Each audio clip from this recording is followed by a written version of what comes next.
I'll let you know when it says it's done.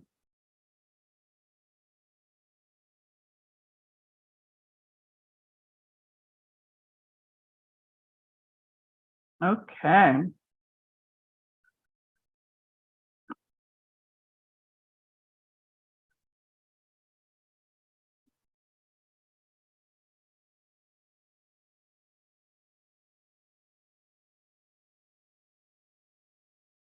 All right. So now I have to make Bruce the co-host, right? Yeah.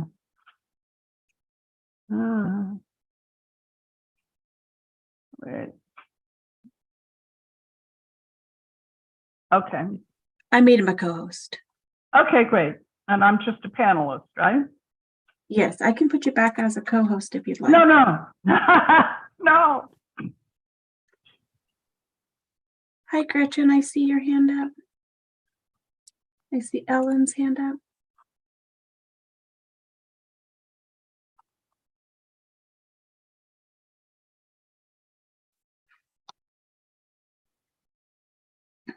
Bruce.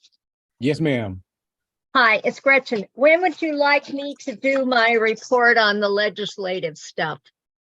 Let's do that after the subcommittee reports. Okay. Just checking. Good. Thank you. Well, we are very close to going live here. Good evening, Ellen. Hello.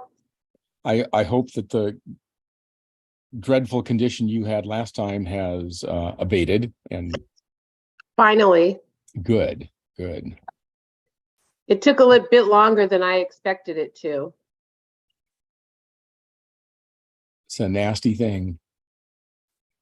Hi, Lars. Well, good evening, ladies and gentlemen. Welcome to the Washington County CCI February 2023 meeting. My name is Bruce Bartlett. I'm the chair, evidently, of this group. Why don't we just quickly go around and everybody say your name and what CPO you're connected with. I'm connected with CPO 1. And so it's just kind of popcorn.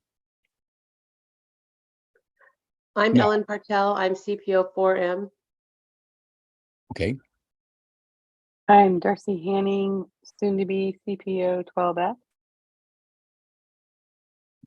Lars Wallstrom, I'm CPO 10 representative.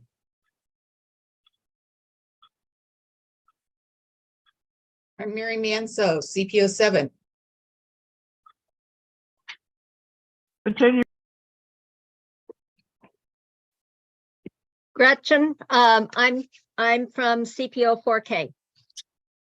Virginia Bruce, CPO 1. Jill.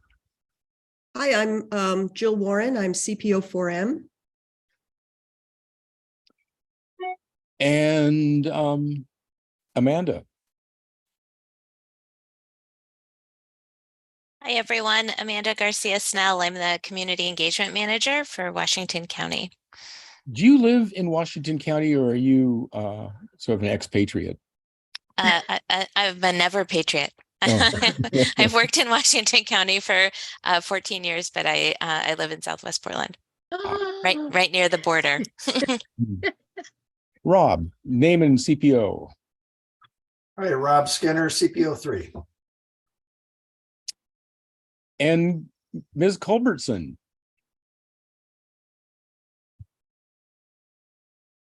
Name and CPO. Or not. Ben, we're doing name and CPO.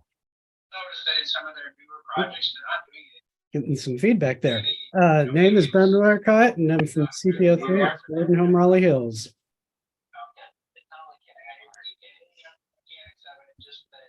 Paul and Stan, fight it out for who goes first.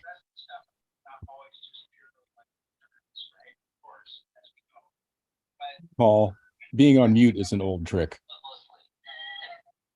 So somebody has some background noise going on. Please mute yourself.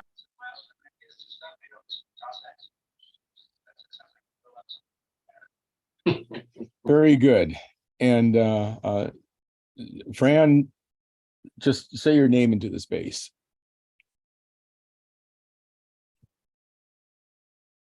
Or not. Okay. I think, and I think you're muted, but who cares? You're here. We're all here. Thank heavens we're here. We're alive. We're kicking. And Fran's in Oregon, in Hawaii, excuse me. Well, we're here on this little rectangular screen.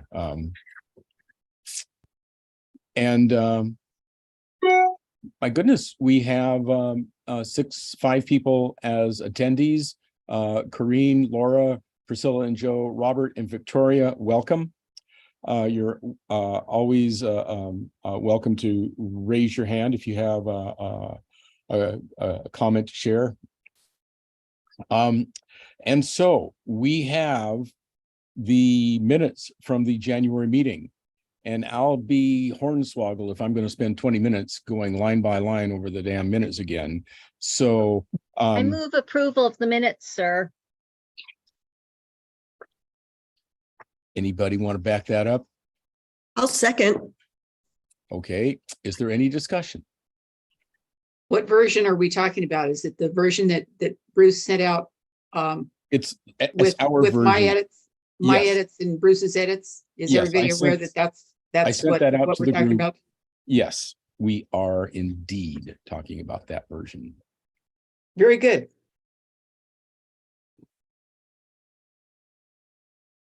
I thought they captured things pretty well. I appreciate Christina's efforts in doing that. No more discussion. Let's call for a vote. Is anybody opposed to approving the minutes? Okay, anybody abstaining?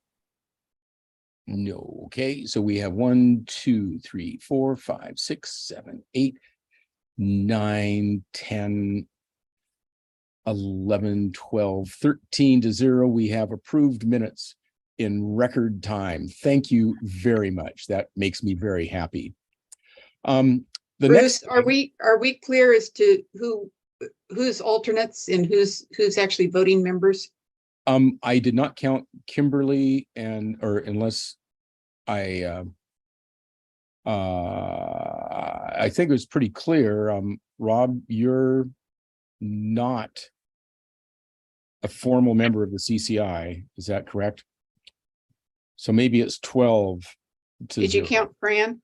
Because that would give 3 votes for CPO 1. If you count Fran. 1, 2, 3, 4, 5, 6. And we're also not counting Darcy because CPO 12F has no current leadership. 9, 10. Okay, so it's 10 to 0. It's always appreciated when you sort of circle me up and keep me under control, or else I'll go crazy, wild. Now, the next thing that we have, what happened, is the service level agreement. And the draft was sent out, and we got one with changes made. And as I looked through the changes, I was comfortable with everything that was made. Does anybody have any discussion about their impression? Mary? So one of the questions I have is why having OEICE step in if we're stepping outside of boundaries and saying things that are inappropriate. Who was that? The attorney that decided that OEICE couldn't play that role? Do we know who struck that? We did. We did? We had a discussion one meeting, after we had had a meeting where there had been a slight, outburst, and we decided that it could be awkward for everybody or us to step up, or maybe the certain person might take it offensively, so it would be better if it came from them. It would be better if it came from who? OEICE. And Is that how Well- you remember it, Amanda? Well, I don't remember that piece of the discussion. I'm not sure I was part of that, but county council is the who omitted it. If that's, I think that's what you're asking, Mary, right? Who took it out? Yeah. And, I feel that it's up to all of us to address issues at the point of time when the issues are identified. And I believe we really need OEIC's help with that. And, maybe county council doesn't want that to be part of the agreement, but is that something that we can ask OEICE to help us with, even if it's not part of the agreement? Well, I think the first thing is, as a group, getting consensus that we would be committed to helping each other avoid inflammatory or derogatory comments. And personally, I am all in favor of that. The more civil we keep our discourse, the better, in my opinion.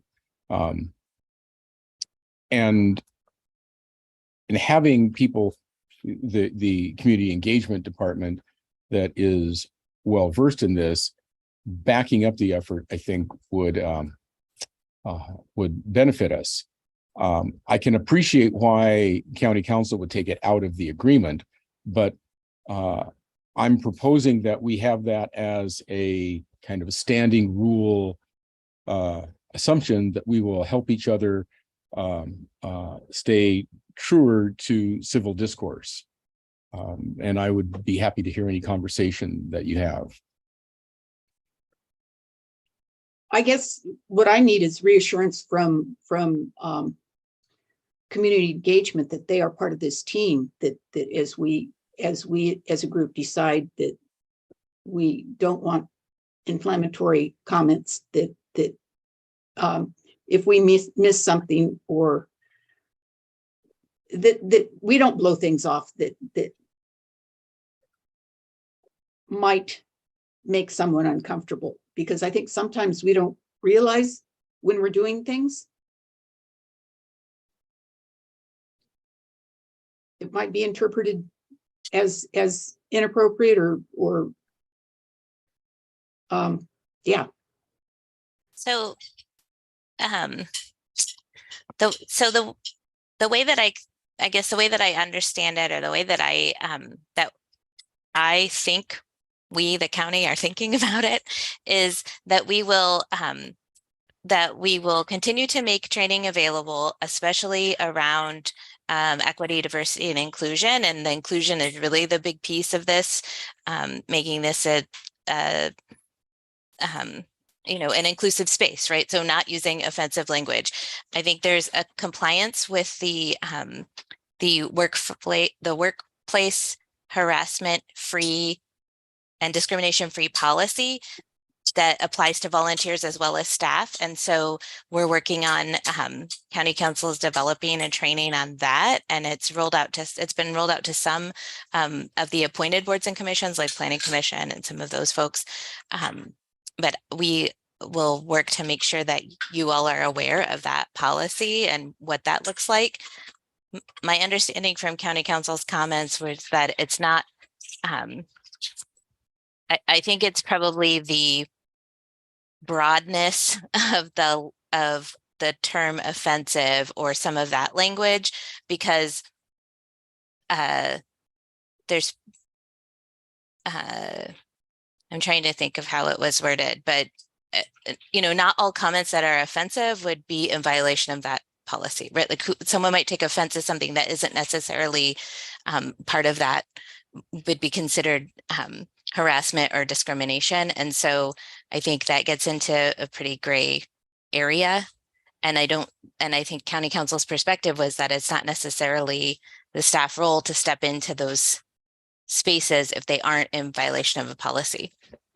That's a little bit of a slippery slope, I think. but I can get more clarification for you, Mary. Thank you.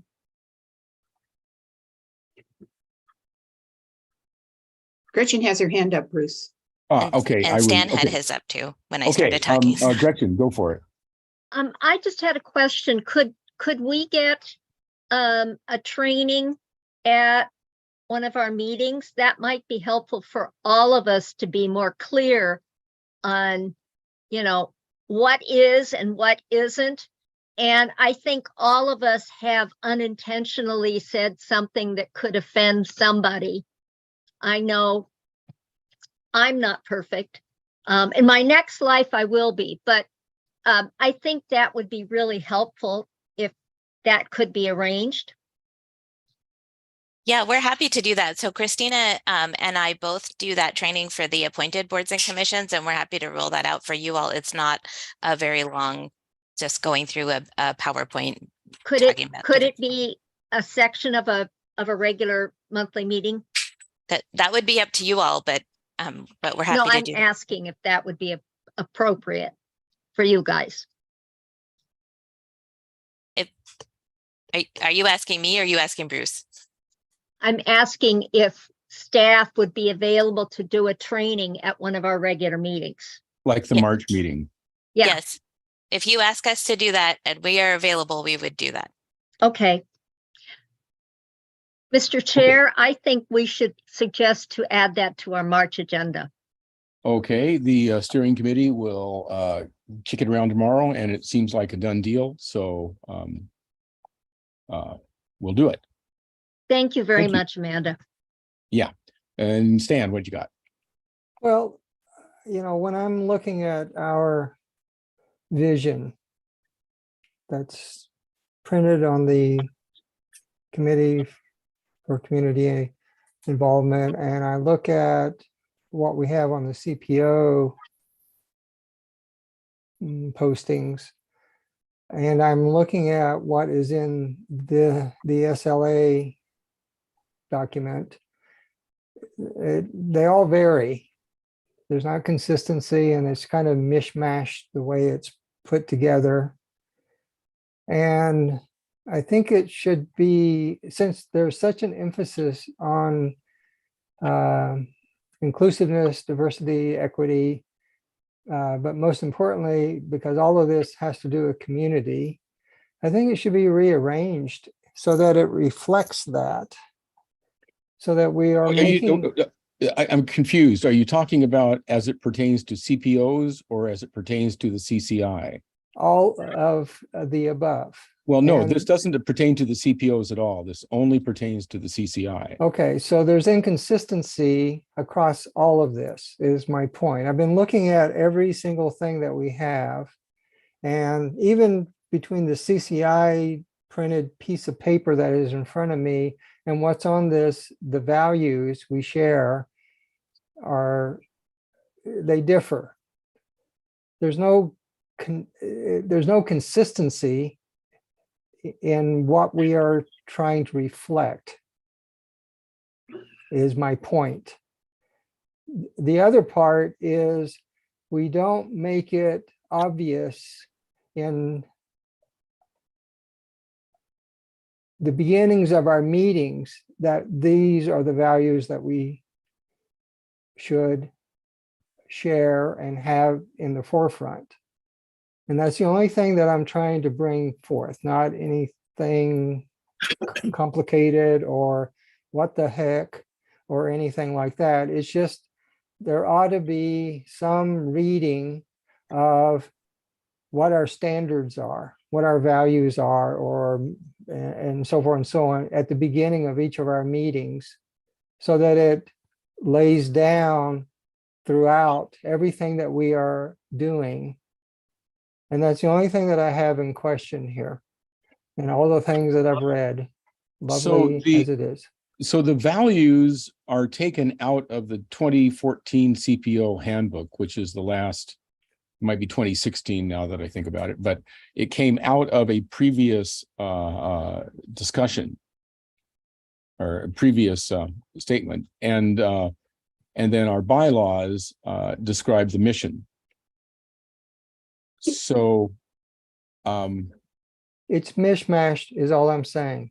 Can you tell me which two documents do not have the values consistent? Piece of paper. Look at the Okay, SL. I can't see what that is. Is that tonight's meeting notice? Yes, that's Yeah. tonight's Okay. meeting notice. It's every meeting notice that we ever get in the mail Okay. over and over and over again. And then you look at, Okay, and so what is it now? I'm sorry. I'm Oh, just trying to here, oh, understand. I see values. Well, those are the values that are listed. yes, but they're not, there's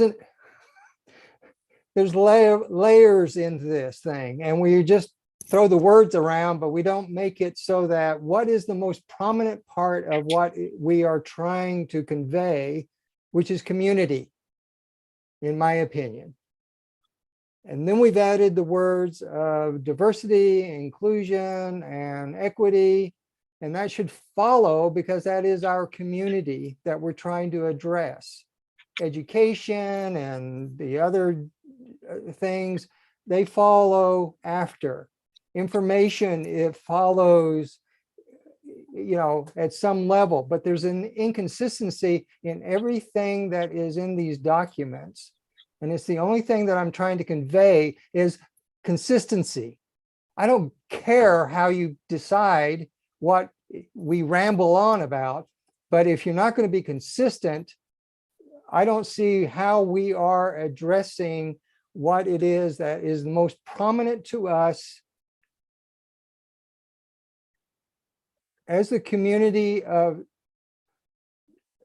involvement versus what is, you know, in especially in line with the county,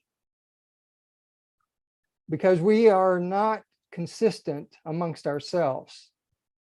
Did I say that maybe what you're saying is I get that you're thinking it's not consistent. Do you think maybe you're also saying that it's watered down because it's reworded differently in different things? That having a strong message, especially in our vision, values, statement, should be consistent. I mean, that's all I'm suggesting here. I'm not trying to be throw a fly in the pudding. I'm just trying to, what is it out of these things? What is it? What's the topmost part, which in my opinion, is community. Out of all the words that are in there, we are engaging with community. And then what follows after that? And then what gets after that? And then what, and then, you know, because when we get down into information, learning, respect. There's the word we started out with, which is what triggered my even bringing this up, is what Mary was saying. And then how do you counter if someone is disrespectful in a meeting or in a presentation or conversation that we're having, whether it's at the CCI or the CPO, which I think are all about the same. How do we address that?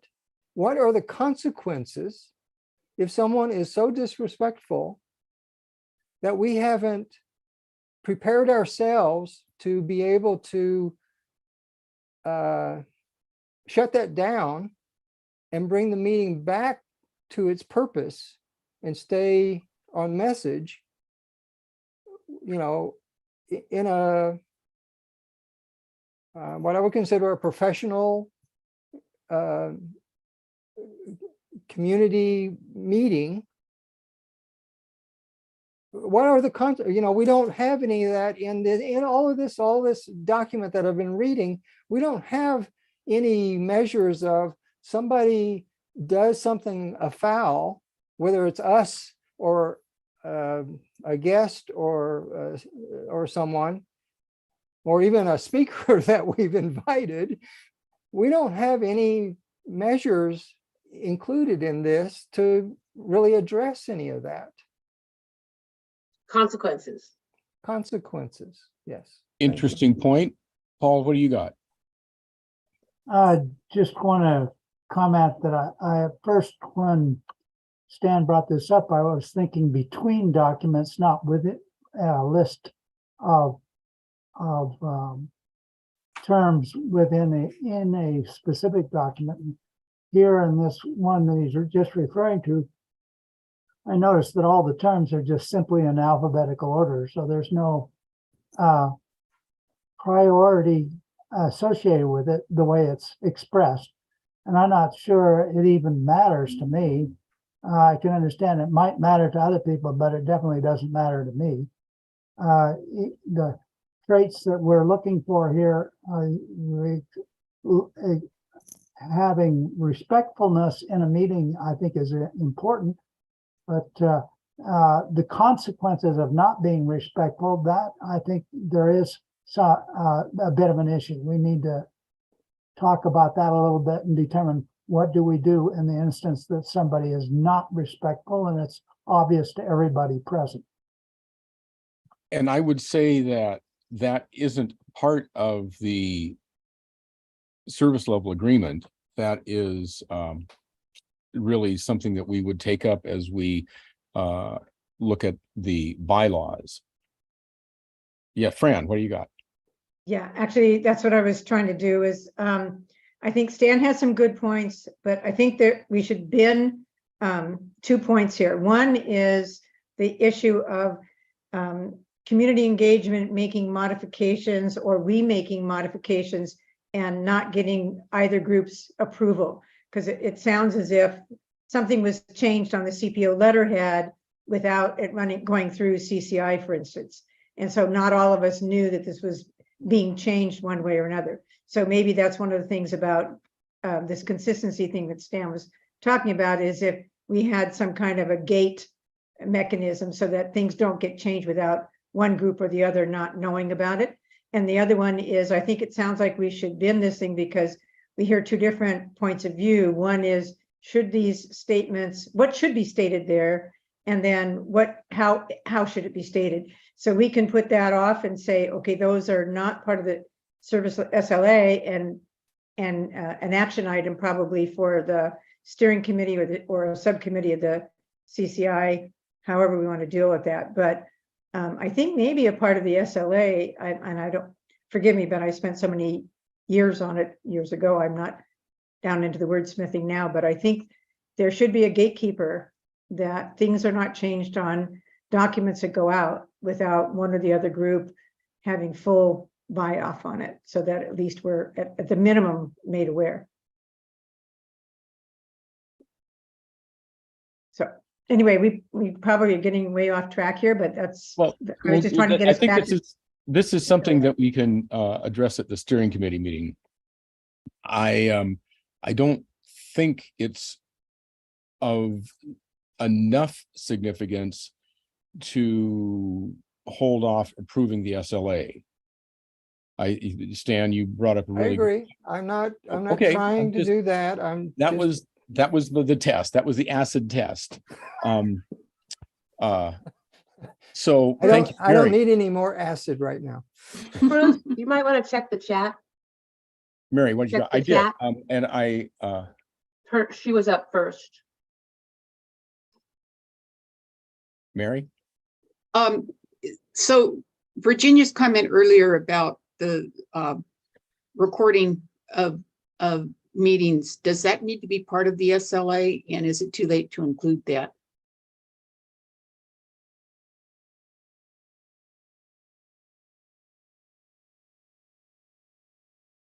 Well, that is a good point. Let's discuss the recording.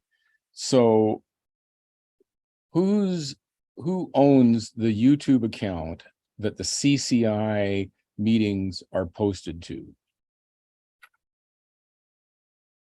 You guys do. Beg pardon? You guys do. We don't, the county doesn't have any okay, well then YouTube that's not our one channel. Ellen owns the YouTube account that the CCI meeting recordings are posted to. Unmute. Damn. It's a channel, YouTube channel is what I know. YouTube channel, okay. Okay. so when the meeting gets recorded, it should go to that channel. Let's I am still confused by this. It looks like from the SLA perspective, the CCI members own the recording and the posting on YouTube. That's correct. Okay. So from the SLA point of view, it's pretty clear, but we have, I would like to see the process documented so that I'm not feeling like uninformed. How about we talk about that? I don't think it needs to be a part of the SLA right now. Right. But tomorrow we have our communications steering committee, and let's just get it nailed down so that I don't feel like I'm flapping in the breeze. Okay. Okay, very good. Any other SLA comments? Yeah, Fran. I just had that question about, is there a gatekeeper for documents being printed? I mean, being modified? Things that go out either to the public or like I said today, the letterhead. Do we have this process in there? Could you say a little bit more? I don't quite understand your question. Okay, so let's say for years, we've had certain things in our bylaws, in our verbiage. You said since 2016, or statement of values. But at some point with the community engagement is becoming more DEI conscious, and and we have this equity officer, et cetera, which is great. But let's say they go and want to modify what's on that letterhead. Is there anything in the SLA that says anything that's modified by either group? Let's say we don't like what they have in there and we take it out. So is there a gatekeeping process? I don't know, approval process maybe that's the right way to say it.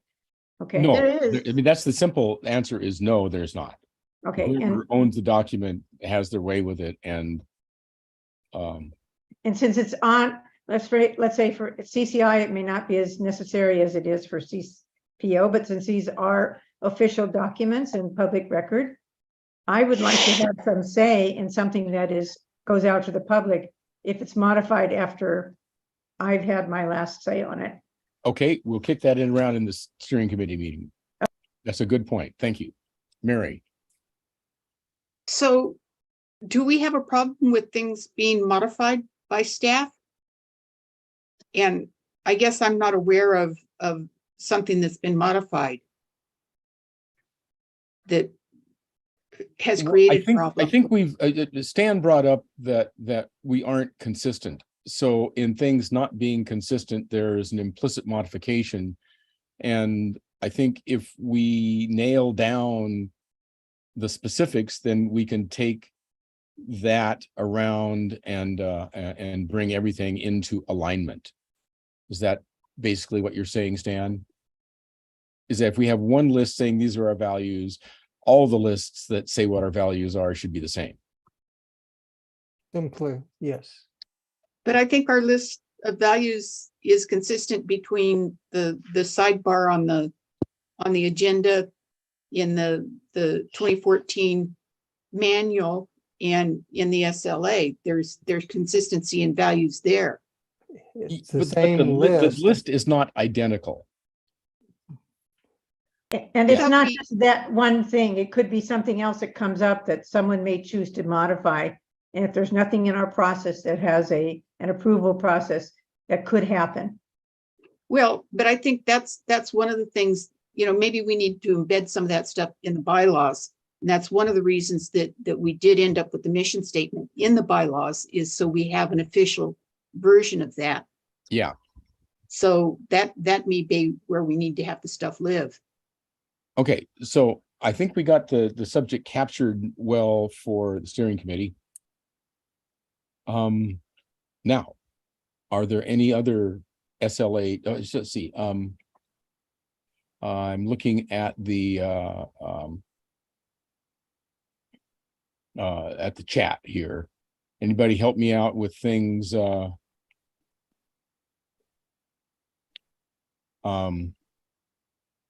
mean, I was surprised to see the mission values and vision in the SLA, but it was there, so we worked with it. So Bruce, maybe I need some clarification because Virginia was asking if in the chat if it would make sense for me to speak to the values, and so I responded in the chat that I thought that came from you all, but I'm wondering if it's something that Linda put in. Linda Jaramillo, who is the consultant, put in the first draft, and it just wasn't I don't know, removed if you want it removed, or changed if you want it changed. We don't have anything wrapped up in what that looks like for you all. So it looks like the values are from a CPO document, but I'm guessing there isn't CCI values, or maybe there are and they're not somewhere. Well, that's exactly right, anymore. Amanda. Linda did put those in. Yeah. And it was kind of like saluting the flag, although we don't do that much formally anymore. And the SLA does refer to the mission, vision, and values. So I guess that, I'm comfortable leaving it in because it's there. I'm also comfortable striking it. Do we want to have a conversation about striking it? Mary?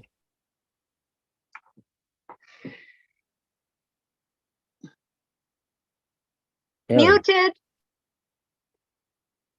I believe one of the stipulations in the SLA is that CCI will formally adopt the mission, value, and we reaffirm them. Okay, yeah.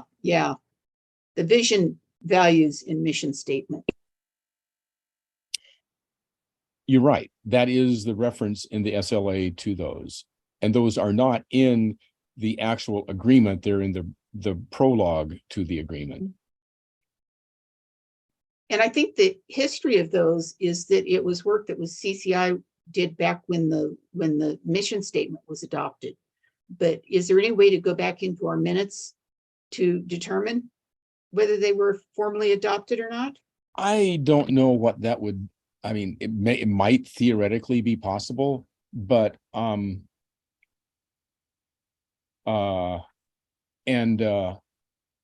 so rather than confuse the overall situation, I would consider a motion to strike the mission values or to at least strike the reaffirm those from the SLA. Virginia, what do you got? I move we strike them because, as I said in the chat, they don't apply to what either we or OEICE agrees to do. And that's what the SLA is supposed to be. I thought that they were in the bylaws and that, or something, and that Linda did grab them, and then Jim pointed out that where did they come from? And are you saying that you, Mary, that you want to look back and see when they were first approved this last time, or how long ago, and long ago when they first went into the bylaws? I know the bylaws include the mission statement. I don't believe it includes the values or the vision. That's my understanding also. But I think both the values and vision were created at the same time the mission statement was created, if my history is serving me correctly. Does it ring any bells that it is the same vision as the county? The supervisor? No, it isn't. It isn't the same as the county's vision. You can go back to the 2014 CPO handbook, and it's embedded in there.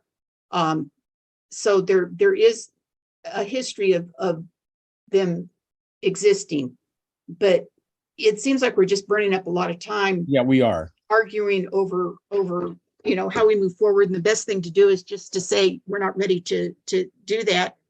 And it may not make a lot of sense to spend a lot of time on this because we're talking about re-envisioning anyway. Yeah. Virginia, is your hand still up? Gretchen, what do you got? I'm kind of where Mary is. I thought it was a nice prologue. And having been a lawyer for 40 years, and have written umpty-ump contracts, and this is a contract. It's very common. You have lots of lovely stuff up front, and that's what this, inclusion, the vision statement, because it should be in the bylaws in general, but it's there as part, not the agreement, but to supplement the agreement. And I just don't think we should spend any more time nitpicking it. Let's approve the darn agreement and move on with the agenda. I would entertain other comments. I move. I second it.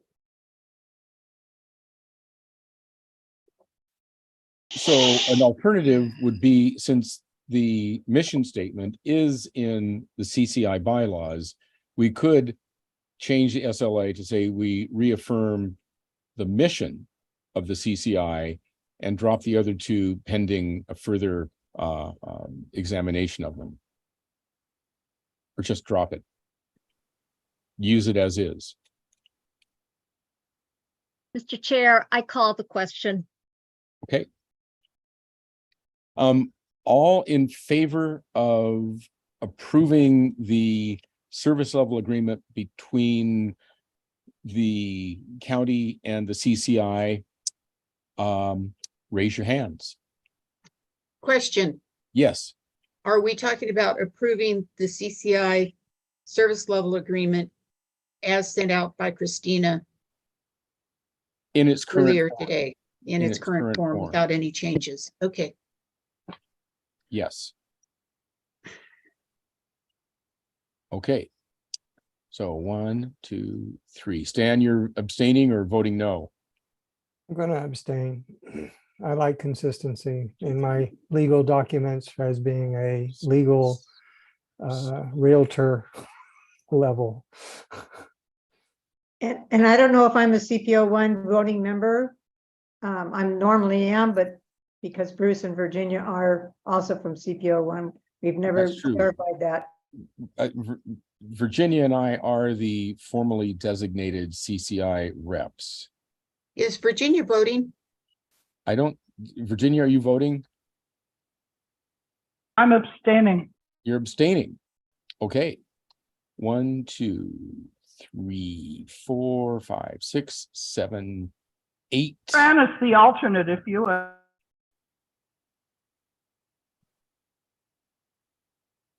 If you abstain, does the alternate then have a voice? No. No, I would abstain anyway. I was on the fence Okay. anyway. 3, 4, 5, 6. You're in Hawaii. 8. And Greg. Okay, so it's 8 voting yes, 2 abstaining. Is anybody voting no?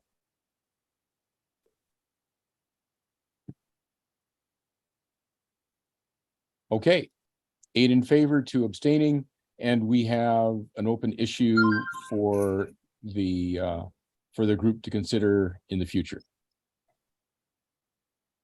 Well, congratulations, ladies and gentlemen, and I use that term loosely.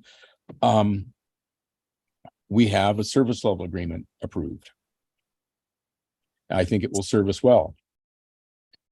So Bruce, can I just chime in real quick with the next step around the service level agreement? So thank you everyone for that. As I understand it from County Council, once we get your approval on the most recent version, which you've seen today, then I will send it through our normal contracts process. Because this is a different different than any of the other contracts or IGAs or MOUs that I work with. I'm not sure exactly how quick that will be, but hopefully it will move at the same timeline, which usually takes a week or so, depending on, you know, what's included. And since we don't have insurance issues and risk assessments and all that jazz, it should be fairly quick. But that's just me saying that optimistically. Okay, well, good. I mean, I don't know what risks this group of malcontents could possibly pose, but Mary, what do you got? So I would think one of the next steps would be the SLA with the CPOs. So any updates on when that will happen and how quickly that will happen? No, so the next thing, once we get this finalized, then Latricia and I will start working on a memo about boundaries for re-envisioning. And so I don't imagine that CPO SLAs will start that quickly, because we're not sure what that could look like. And the recommendation from Linda was that blanket SLA isn't going to work for CPOs, which I think you all are aware of that conversation. I mean, you were part of that conversation. I guess I'm really confused about that, because I thought the SLA was supposed to be an interim agreement until re-envisioning was completed. So we're going to be in that mode for quite a while, aren't we? Probably not as long as we thought, as I had shared in the past, because of the budget constraints. I think we're going to be proposing, we'll be going to the board of work session with an update for re-envisioning in April. So there will be more to come on that, but initially the plan was to do CPO and CCI, and then as the discussion unfolded, it became clear that we weren't going to get there in a timely way with CPOs, because they're also very different. And so the focus was on CCI because of the compliance with Goal 1 requirement. So you're going to the board in April for an update on re-envisioning. Are we going to find out anything about re-envisioning before you go to the board? Absolutely. Once there's something to share, there's no, I mean, we're on the agenda. There's nothing is different than the last time that we've talked. But one of the things that CCI has been trying to do is formalize our re-envisioning subcommittee. So is that something that we need to get busy and hit the ground and put a proposal out to you guys, so you'll have something to work with in April? So I think all you need to do is tell us who that liaison will be. We don't need to do anything with your subcommittee. I mean, once you tell us who the liaison will be, I think that's what's in the SLA, right? You will designate a re-envisioning liaison, unless I'm misremembering. Well, I am the re-envisioning liaison. Oh, okay, great. So as soon as there's something to share. So the process would be this. The first phase of re-envisioning is the boundary conversation, which we've been saying for a while. We weren't able to do anything about that until after reapportionment was finalized, which was at the end of November of 2022. So we started thinking about what boundary proposals could be out there for leveling some of the population differences within this various CPO boundaries. Since the beginning of that conversation at the end of November, early December, we are now very aware of the budget constraints for next fiscal year. So now there is a little bit of a different conversation internally that we're having about what how can we support the program going forward. So CCI, obviously the priority because of the Goal 1 compliance. CPO is the thing that's more in the conversation because it's funded with lottery dollars. There's and lottery dollars are really about economic development. There's lots of discussion about what that looks like in the reduction scenarios that are being put forward through the various departments. And so I don't have a lot more to share at this point because it's just a lot of unknown, but we've committed to including you all in the conversation of re-envisioning, and that commitment hasn't changed. So potentially the CPO program could go away and all we would have would be CCI. Yes, that the answer to that question is the same as last month when it was raised. That's still. Oh, I don't remember that conversation. Oh, but yeah, You asked that question last time and that's still the case. Okay, okay. Okay, that's unfortunate, but Yeah, I think we'll be looking, I mean, it's a $30 million budget issue across the county. So I think this won't be the only thing that will look different in the next fiscal year. And maybe it won't. I mean, we don't know, but I think we should be prepared for some change. More change than you've already experienced, which is a lot of change. Amanda, Mhm. you are expected to give a report in April. From what I'm hearing, you don't have anything to report. Yes. And we're talking 6 weeks max from now. So I don't understand. I mean, I know you have to get your agendas out, et cetera, a certain number of weeks in advance. How in the heck can you not know what you're going to do this close to when you're supposed to do it? That's probably a much longer answer, Gretchen, than I can give to you, but that is the world that we live in when we serve at the pleasure of the board. What day? So you in might go April? in and say, we really don't have a report. No, Well, we won't. We've no. been asked to give an update. We were asked to give an update sooner than we could get on the board agenda. So we're on the board agenda for April 11th, I think. April 11th. Okay. I'll double check. Don't quote me on that, but I didn't. Oh. Well, you could quote me on that and I could tell you I was wrong, but I think it's the 11th if that's Okay. a Tuesday. So as soon as we have something, we will share it with you.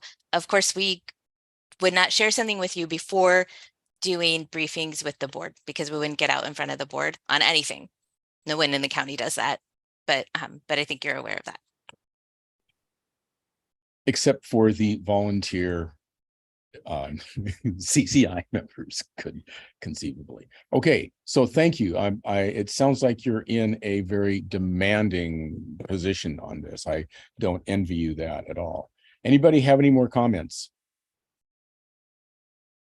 Well, hot dang, we have Virginia. What do you got? I didn't mean that to sound accusatory. Please, Amanda. No, I'm not. I've been put in a similar kind of situation in the past. Virginia. I read an article today about something going on at the state of Oregon about encouraging housing, and the discussion was included re-envisioning goal 1 because citizen involvement creates delay. And as I said in my chat entry, we're the sand in the machine of development. And so if the state decides to get rid of goal 1, we're history. So here we are, whistling in the wind. We will discuss a little bit of that in the CIAC, the Committee for Community Involvement Advisory Committee, shortly, because the CIAC is the one that is chartered to revise the goal 1 wording. Okay, are we pretty much wrapped up with that? Here I'm trying to find out what the agenda is here.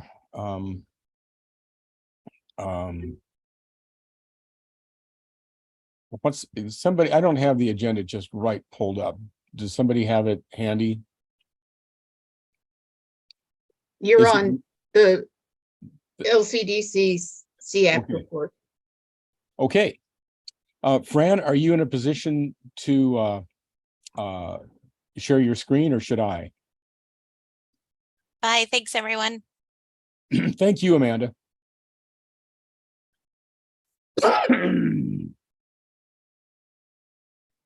Forgot to unmute. Sorry. Can you now hear me? Yes. And you Yes. can see my screen? I'm going to do a slideshow format so that you can see.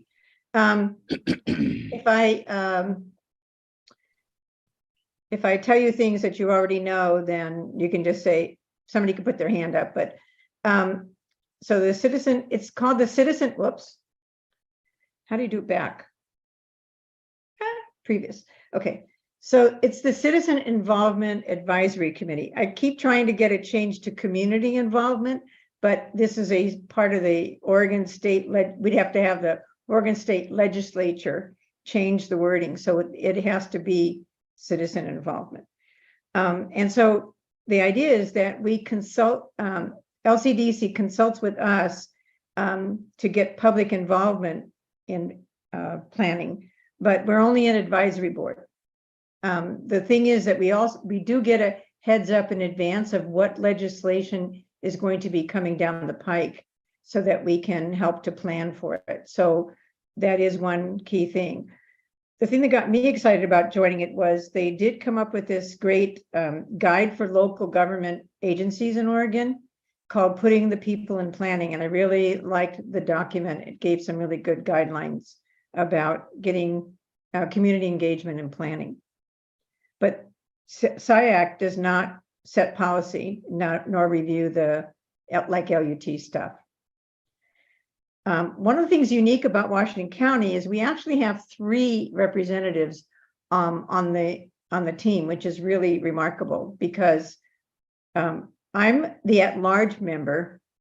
Jenna Hughes is actually the Washington County representative, but she's terribly busy, it seems like, because I keep trying to get her engaged with CCI, CPO issues, but she's got a lot on her platter, I gather, and she's a planner in Beaverton. And then a new person has been added, and I've circled it in yellow because I know that Gretchen and others were asking about this section of Washington County that has been added as Congressional District 6. And that's, we just brought Jimmy Jones on board. And he's really much more focused on the McMinnville, Salem, the Dalles area, because that's much more a very different part of the state than these urban areas. He does come from working with the housing and the homeless and CBO, community-based organizations. So he brings that. And this whole group is very diverse. Everything from representatives from the Native tribes and Hispanic community, the Black community, et cetera. So it's a very diverse, equitable, inclusive group from that point of view. In 2022, I mean, we meet like 4 times a year and we meet for like 5 or 6 hours and not a whole lot happens in between.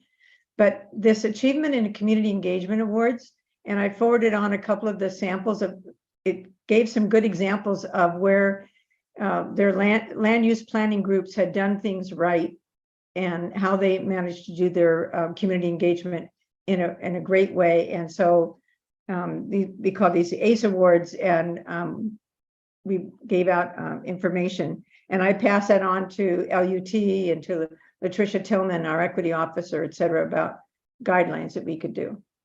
Gretchen, are you saying something or did I? Okay.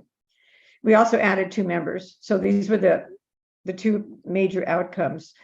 In 2023, the main priority is focus on goal 1 and enhancing agency efforts in engaging DLCD work related to climate change.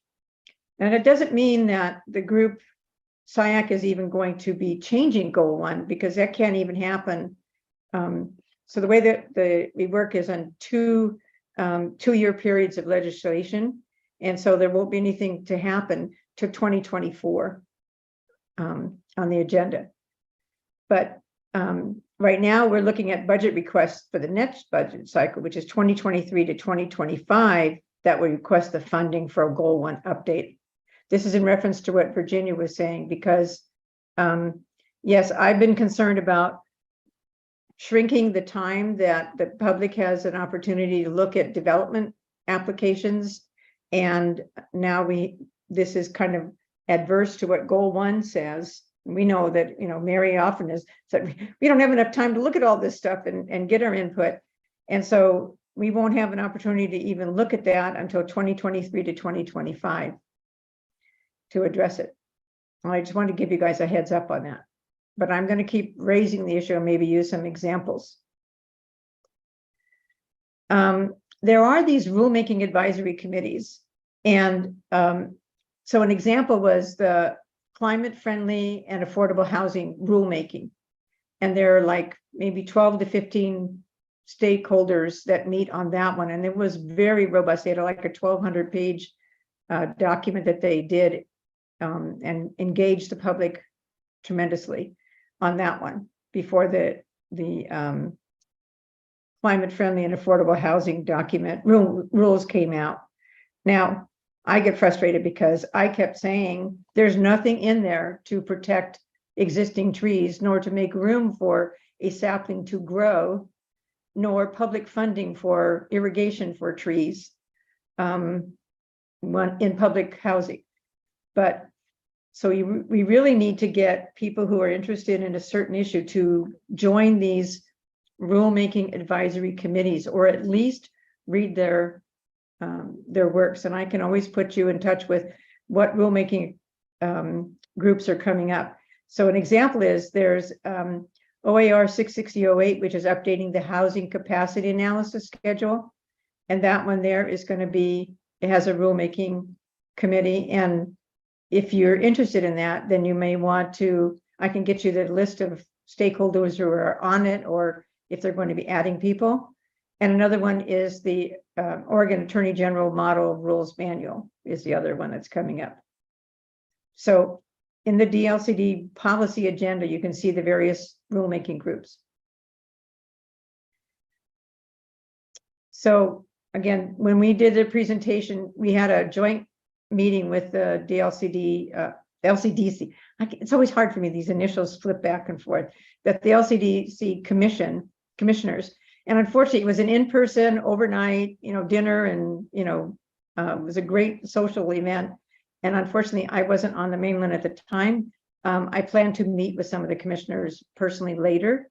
It would have been a great time to schmooze about the CCI CPO program, community engagement, goal 1. And I'm hoping to pursue that later, along with the SNR policy. But this is what SIAC listed as their accomplishments, attending things and stuff like that. We did have meetings, a walkthrough with Anita, who's been doing the advising to Washington County and to the state. And I've been working with her on a number of other justice, equity, diversity, inclusion subteams. And basically in this meeting that we just had in January, and Bruce, bless his heart, showed up as public comment and spoke with them, and they were very interested to hear what he had to say. But they were interested in listening to what people were talking about with goal 1 and what can we do to support it. And there was a big interactive session with the commissioners. And we're going to talk about that in the next meeting about what actions we're going to take. And that's it. I hope this was useful. Yes, it's a good prologue. I would like to, I'm sort of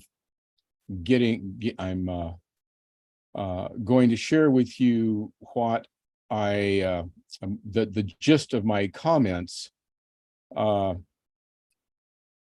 soon as I get my the document I want to share up. So I was able, I sat through the meeting. It was a get to know each other between LCDC and the advisory committee. Not much happened. The focus of the CIAC is virtually entirely in planning. And that's a good thing as far as planning actually accomplishes something. But in the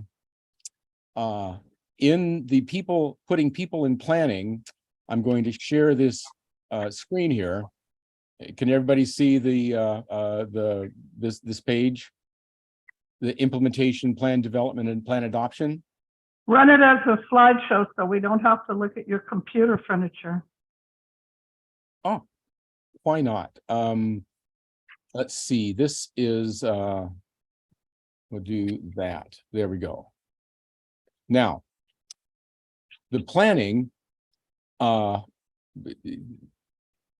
plan development is what we think of in planning. There's charrettes, there's open houses, there's focus groups, there's all these lovely things where people are giving their opinions.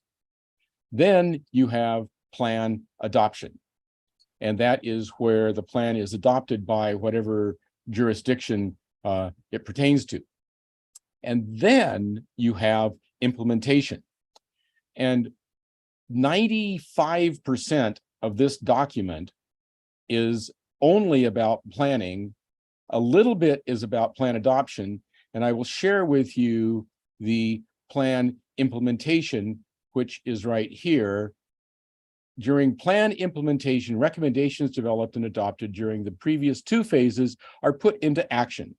During the implementation phase, members of the public may begin to see real-world effects of the plan, such as zone change applications and land development proposals that may directly benefit or impact their daily lives. Like plan adoption phase, however, public participation during plan implementation is often limited by strict timelines, procedures, and rules related to legal standing, notices, and appeal. Which means, to me, that regardless of the plan that you put into place, you're going to run into the legal ramifications that surround it, which means that anything that citizens try to do that run counter to that is going to fail.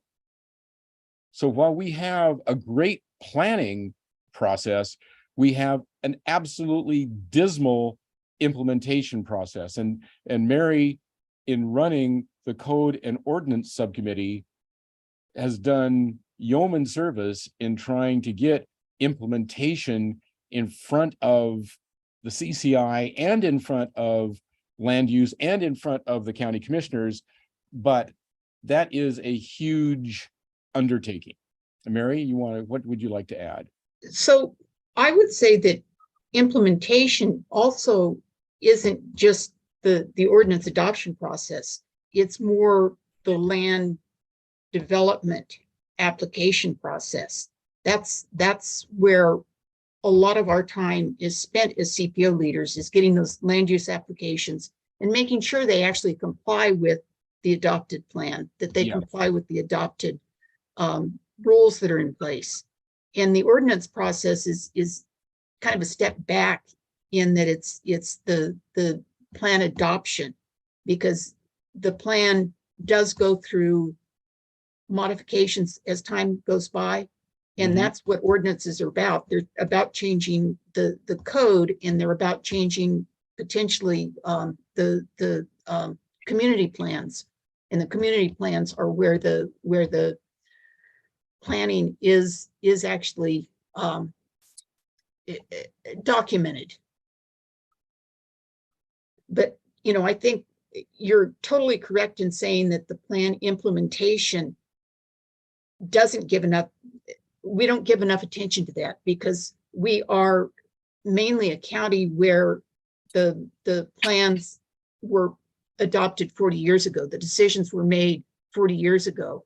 There are, exceptions to that as new areas are added to the urban growth boundary. But if you look at ALOA is mainly about implementing a community plan that was adopted in the early 1980s. And although some of what's going on is with the rezoning and trying to relook at ALOA, there are changes to the plan, and so you're also having to deal with plan implementation or plan adoption issues there as well. I think the state as a whole is in that same place, that the plans have been adopted. There isn't a lot of new planning except for the little bits of urban growth boundary expansion.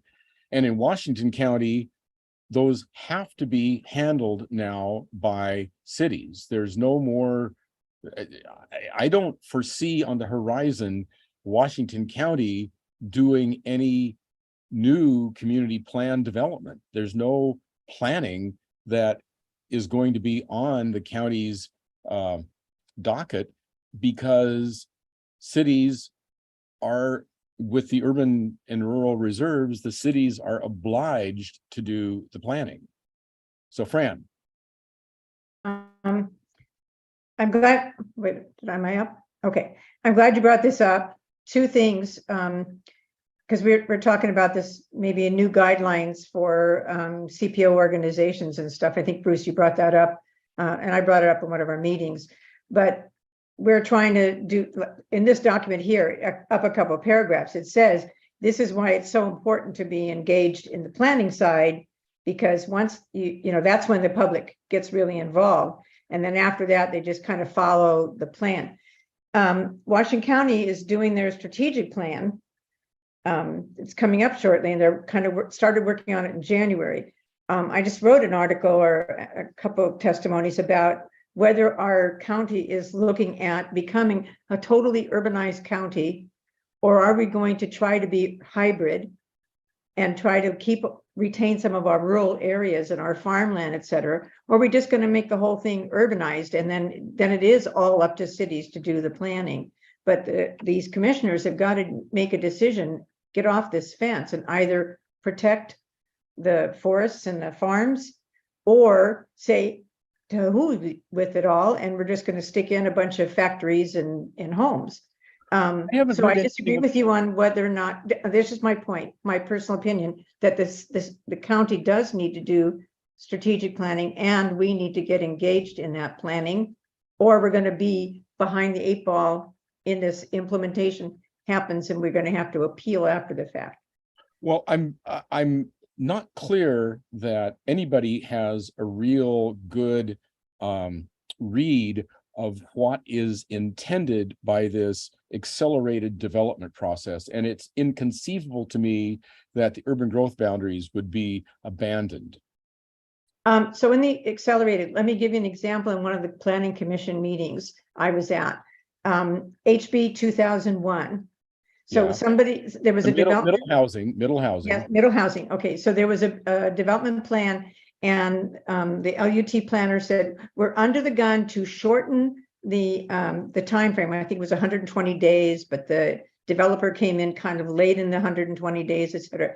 And they said, because of HB 2001, we are now, I'm going to say vindicated. I don't remember the exact wordage, but it's okay for us to shorten the time that the public can get engaged, because we're obligated to meet this HB 2001.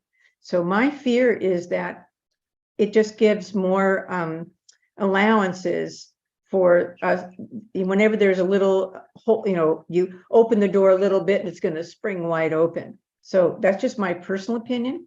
I just think that this is a really good thing that we need to figure out, where do we stand relative to this document and the great work, like you said, of what our code group has been doing, because that is a key part of what CCI and CPOs have been doing. A major part is after the plan has been done.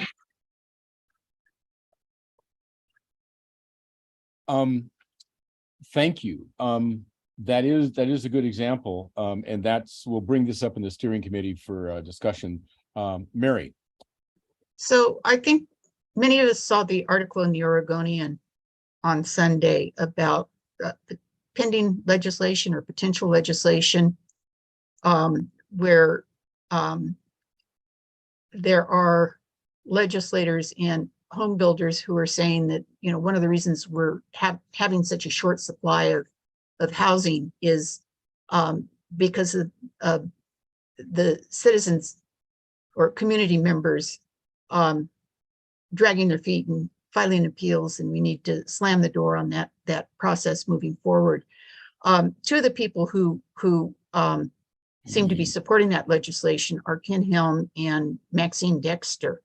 And I know, you know, right now it is the middle of a legislative session, but potentially it might be good if we tried to have one or both of them come to a future CCI meeting to see if we can get a better understanding of you know, why they're pushing to shorten the time frame or to cut citizens out of the process, because in my experience, what we've done in Washington County as citizens, we're not doing it just because we don't want it in our backyard. It's because they're good founded reasons for bringing forward appeals. Yeah. Who are they? Ken Helm and Maxine Dexter, state legislators.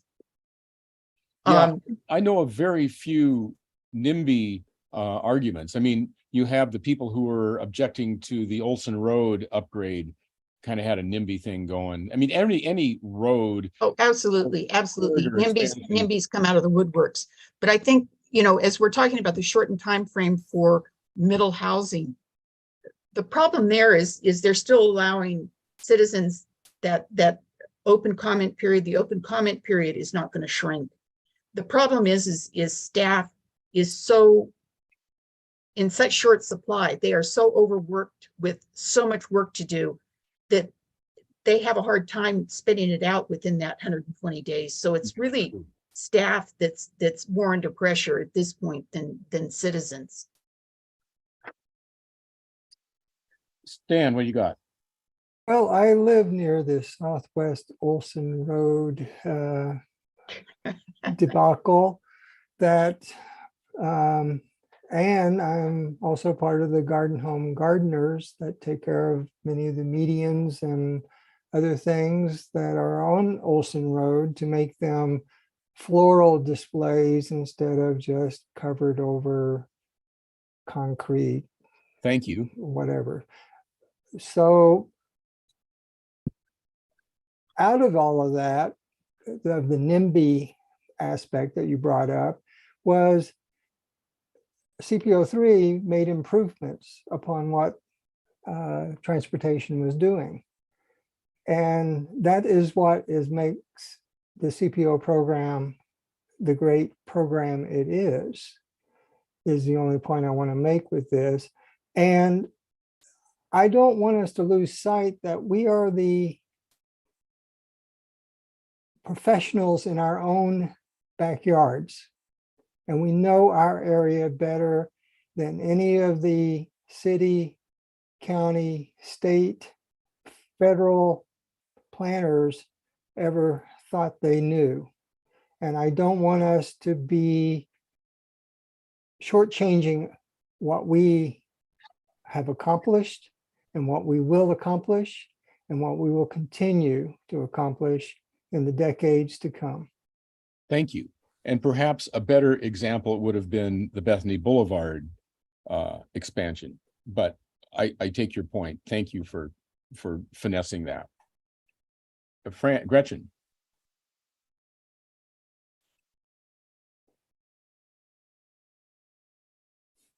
Unmute. With all due respect to our earlier conversation, Bruce, we're having a conversation about what's going on at Salem. And since I'm the one who's been really dogballing this issue, maybe it's time to go through this information. Why don't you take it? Okay. My sources are the LOC, the League of Oregon Cities, has a weekly legislative update from a variety of their lobbyists and also others electeds. I've also am involved in a legislative attorneys watch group, and it's mostly real estate and land use stuff. So if I've misstated anything, I take responsibility and not the organizations from which I've gotten information.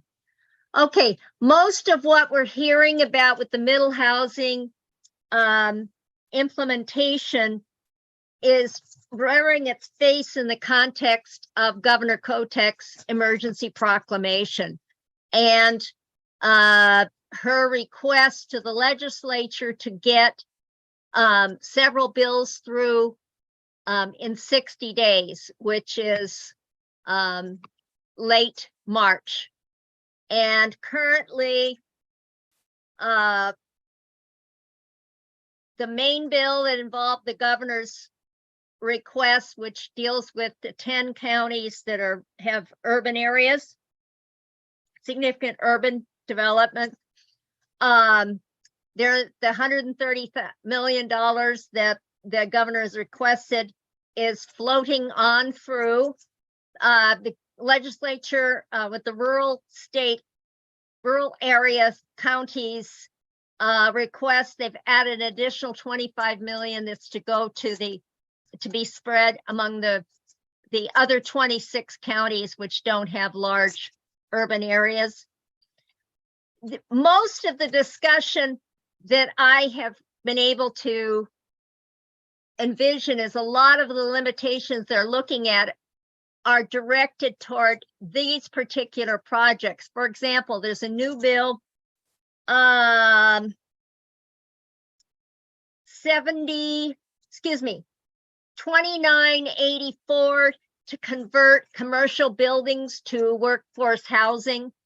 That's bit ready to go to Ways and Means. Things have to go through the subject committee and then through budget and then Ways and Means before they can go to the floor, whichever house you're in.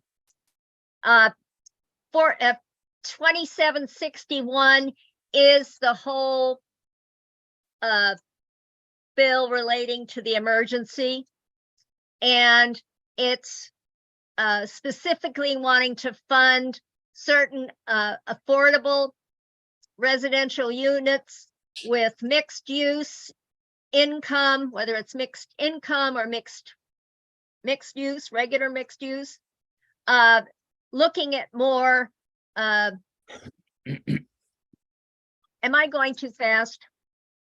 Okay. These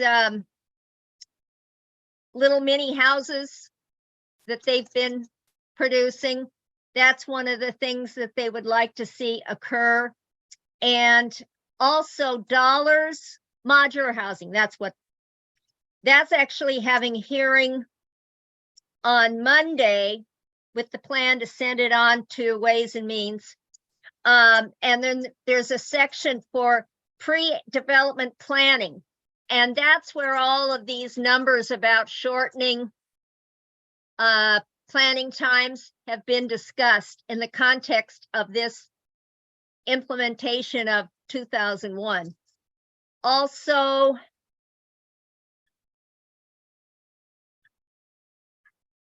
it wants to look at have a special section on youth homelessness and rent protection, because if any of you saw the news tonight, you saw the news that there's an apartment complex in South Tigard right next to Summerfield that they want to raise the rent almost 100% because it's low-income senior housing, but the mandatory rent control that was implemented when the building was built has expired. Okay, 2989, House Bill 20, is in a hearing, and that would require all cities over 10,000 population to do a housing needs analysis really shortly. What I didn't hear anywhere is a requirement that counties do any kind of housing need analysis, as you know, whether I'm looking at Washington County having our huge unincorporated area. There's a companion bill in the Senate. I believe the number is 308, but don't quote me. That's basically the same issues, so that basically when the House bill's ready to go and the Senate bill, they can get them done so that they can get it to the governor by late March. So a lot of this discussion is specifically focused here in this emergency. Now, whether that continues in the rest of the legislative session, I can't speak to. My job, I felt, was to make sure I let you guys know what's going on, and I will be glad to do the same report next month if you are so inclined. Are you able to do a little written summary of this? Sure, I could do something and send it to you.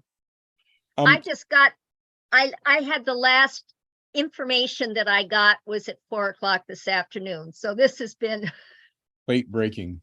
yeah.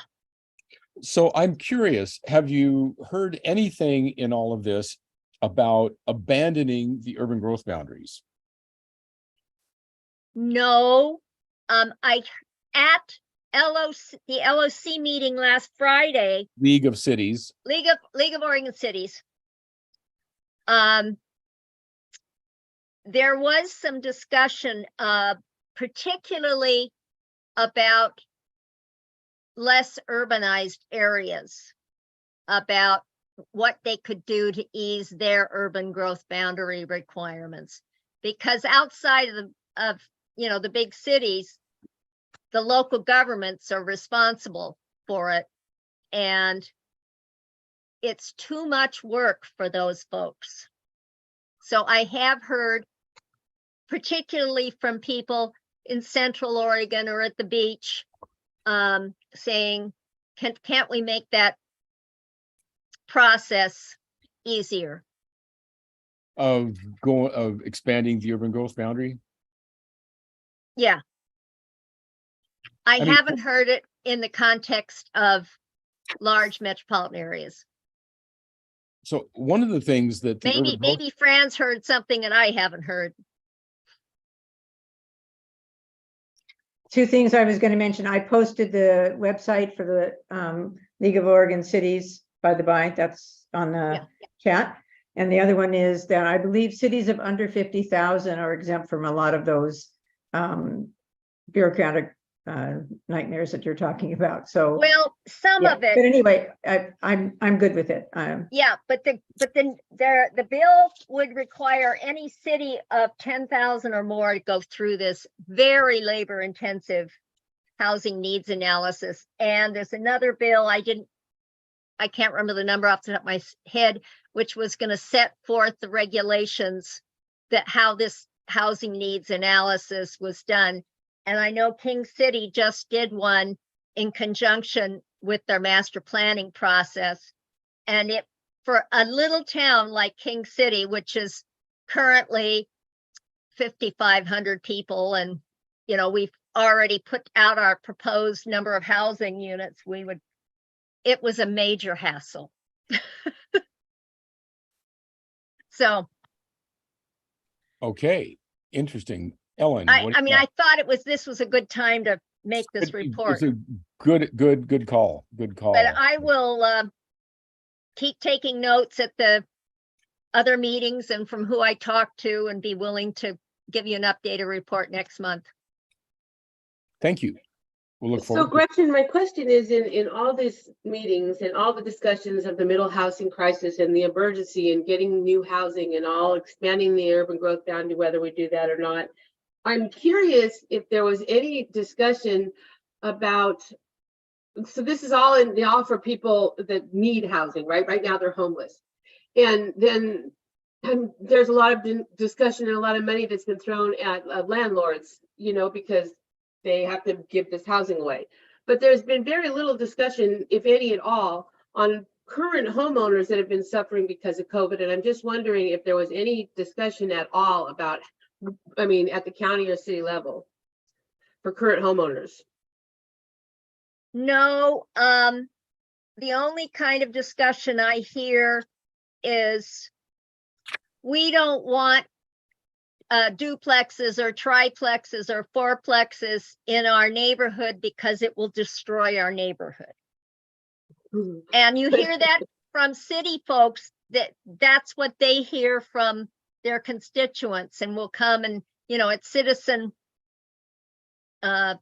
speak time in their city council that's what they hear, is that these people are going to ruin their neighborhoods.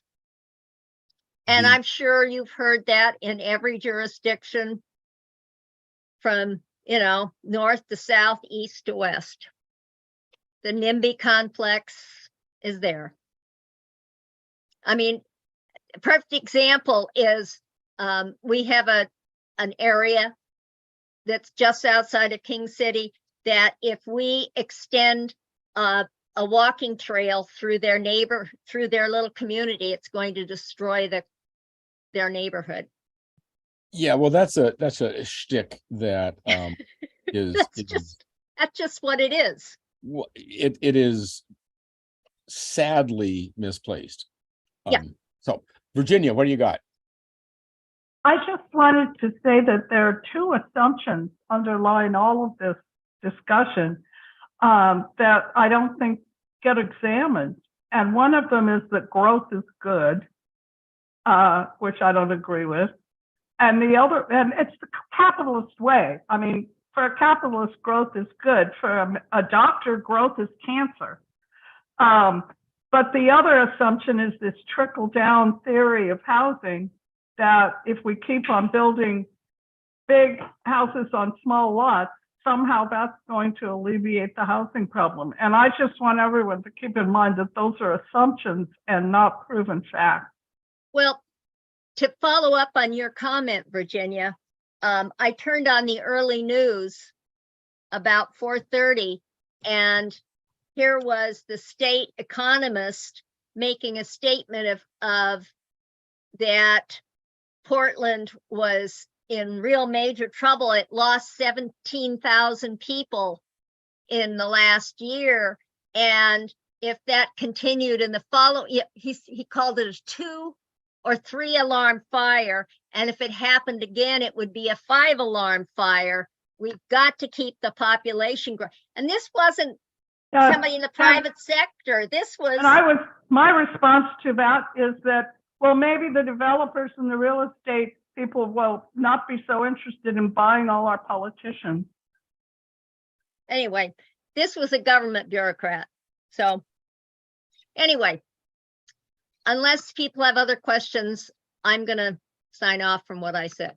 Well, thank you. That was really informative. Yeah, I'll keep going to my meetings and keep you informed. Okay. Any more comments about this? About the we kind of got into middle housing discussion. Any more? Anybody got a comment? Then I will share my. So I thought it was pretty clever, honestly, to name the CPO program re-envisioning subcommittee the CPR subcommittee. So nobody has actually thanked me for calling it CPR, but in light of the budget shortfall, I think CPR is probably an apt name. I still need to put that subcommittee, announce it to the county commissioners. I have been working with Brenda Bateman, who is Commissioner Fai's executive admin, and I'm hoping to get a spot on a March work session to talk about the SLA and to make other comments about the CPO re-envisioning program and to announce that we have the CPR subcommittee. And so with that in mind, I would like to share this document here, and I don't think I'm sharing. Oh shit, that's not it. Come back here.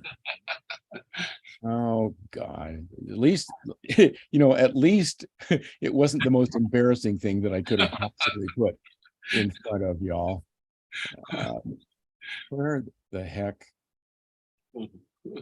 Okay. I think the world will go on. It will, but I mean, there are other things that could be conceivably more that's what I want to share right there. Bruce, I have to say, I've never seen anyone that has had as many tabs open as you. Thank you. That's really impressive. Even more than Jim? Even more than Jim? Even more than Jim, like double. but he's obviously got the power to back it up too. That's where Jim lacks. What I'm confusing myself here. Okay. So what I've done here is I have the beginning of a paper on evolving the CPO program. And as the first order of business for the there we go, for the CPR subcommittee, I wanted to share this and get your comments. This is from a presentation on the Washington County CCI and CPO program that I gave to the Clackamas County CCI back in November. And so I said the Washington County CCI analyzed the component pieces of the current system, and the purpose being that we make sure that these are all included in the re-envisioning process. So to that point, let's see if I can enlarge it. There we go. We have a communication mechanism. These are things that we/I have identified as component pieces of the CPO program. It's a communication mechanism for the county to communicate information to all residents, businesses, civic organizations, and volunteer groups. So it's a one-way, this is what the county wants to communicate. That's one thing.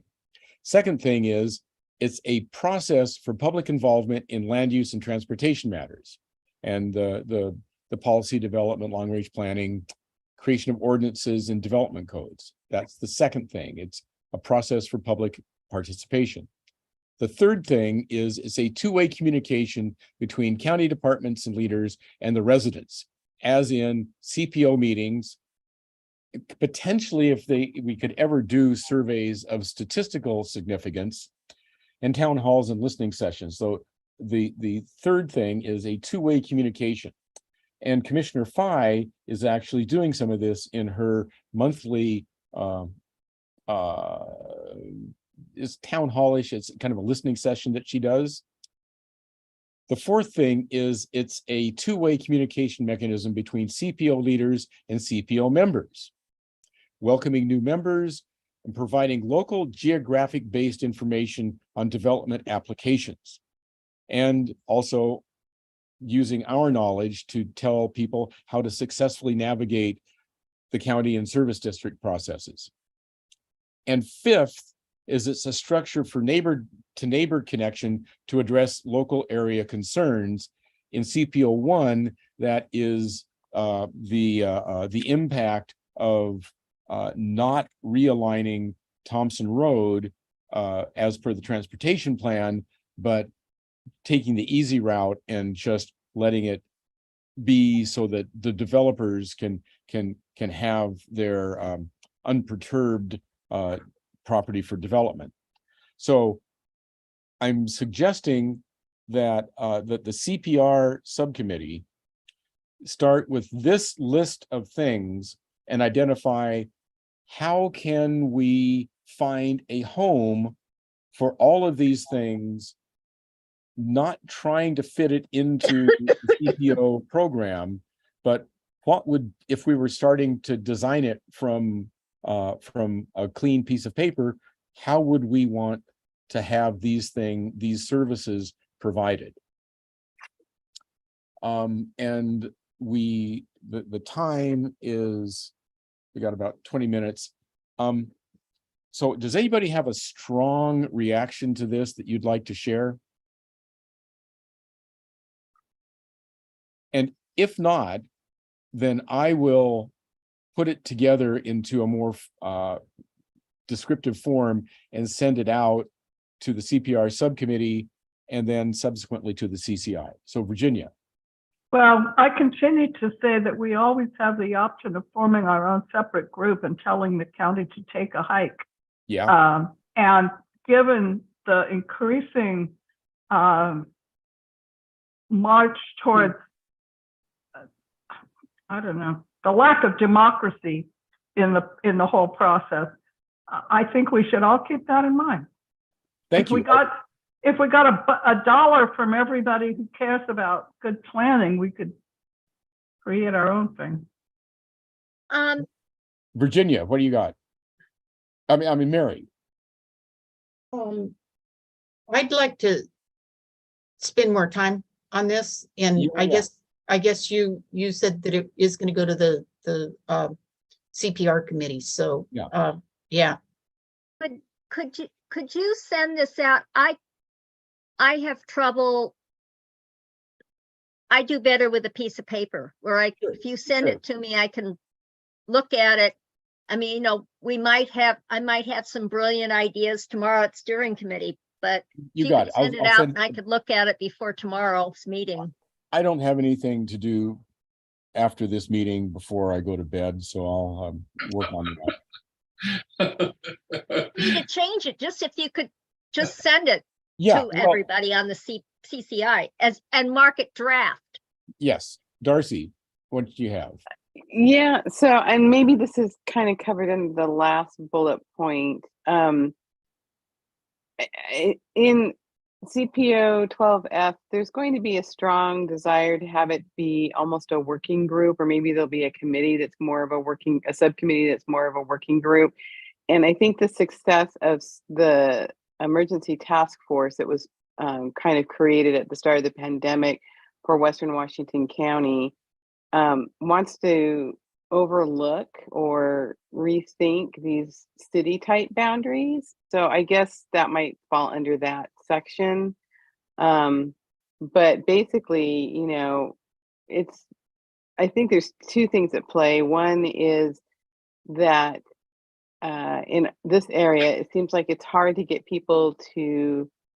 get enough people to participate consistently, so that if we have a larger area to help have more people, like if you think about banks will probably never have its own CPO, right? North Plains may or may not, right? So, and Cornelius and Forest Grove, they've both struggled to keep going. So I think the proof is in the pudding with that Western Washington County Emergency Task Force, where they got a larger group of people together to get more done. So I guess that's all I really wanted to share. Well, thank you. And that touches on the CPO boundary situation. And my personal feeling is that we need a number of different boundaries depending upon which one of these functions we're going to be solving. And so I will just leave it there. So CPO 12F was reactivated last month. And they decided that because the subject matter that they're focusing on is county subjects and not Forest Grove subjects, that they would accept members from outside of whatever the theoretical boundaries of CPO 12F are, which, you know, is kind of the city of Forest Grove boundaries. But because the nature of what they're pursuing is bigger than that, it did not follow standard CPO structure. So is that CPO supposed to specifically be just the city of Forest Grove? That's the current boundary. But I think what I want to kind of stress is that the people that are interested in moving forward with CPO 12F is that they've done a lot of work beyond Forest Grove, and they've been very successful in defining like their top 3 priorities and the way they're going to go about meeting those priorities. And so I just wanted to put that in there. And also I know that Cornelius is trying to get going again, but again, it may be a joint effort between the two quote CPOs. So I just want to put it out there that when we've got less people able to participate over a wider area, it would be nice if we had a different way of approaching this. And so this, to me, in witnessing the reactivation, the 3 subject areas were homelessness, food security, and I forget what the third is. Addressing youth needs. And those are county-wide issues. And so CPO 12F reactivated to address county issues, not to address Forest Grove City issues. And I think that there's something, and that kind of falls into one of these categories that is not traditional CPO terrain. So, Lars, what do you got?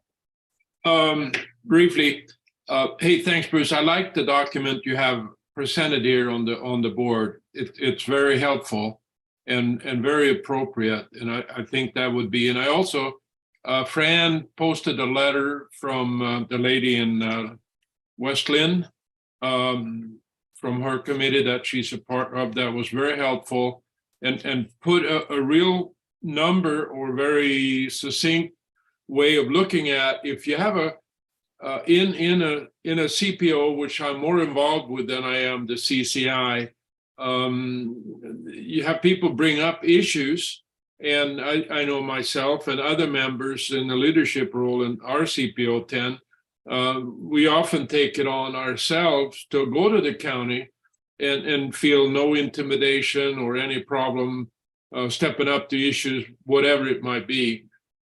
But it would be better to have some other avenues maybe than have members do it for us, but it worked for us. The other one that's been on my mind, I've sort of been out of pocket for several months because of some severe problems with health in my family, and that's sort of resolving.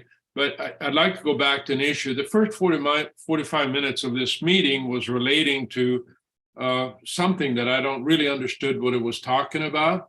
But going back to one of the last meetings I attended before we were struck with a major problem, was that people took a major offense to something I said, and it had to do with calling a virus with the origin instead of the name that is apparently the accepted way. I was called racist and all kinds of things on the chat line.